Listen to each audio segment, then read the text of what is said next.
Ինքնասիրում։ Ինչ ունեք ասելու առաջիկա ընտրությունների ձեր սպասելիքների մասին։ Ես այստեղ եմ, որ հաղթե։ Ես եկել եմ այստեղ հաղթելու համար։ Մենք այստեղ հերոսի մայրեր են նստած, Արցախյան պատերազմի զոհվածի մայրեր են, կանայք են այստեղ։ Մենք այստեղ ենք, որ մեր ժողովուրդը տեսնի, որ մենք անկոտրուն ենք ու հաղթելու ենք։ Այդ սիրելը, այդ թող իրանք իրար սիրեն։ Թող հայրենիք սիրեն, իրար չսիրեն։ Թող հայրենիքը սիրեն։ Հայ սիրեն։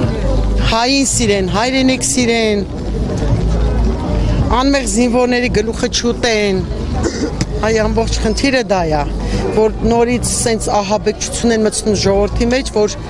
պատերազմ կլինի, եթե չընտրեք մեզ։ Ընտրենք, որ ավելի շուտ եղերնանի։ Ձեզ եմ շնորհակալ։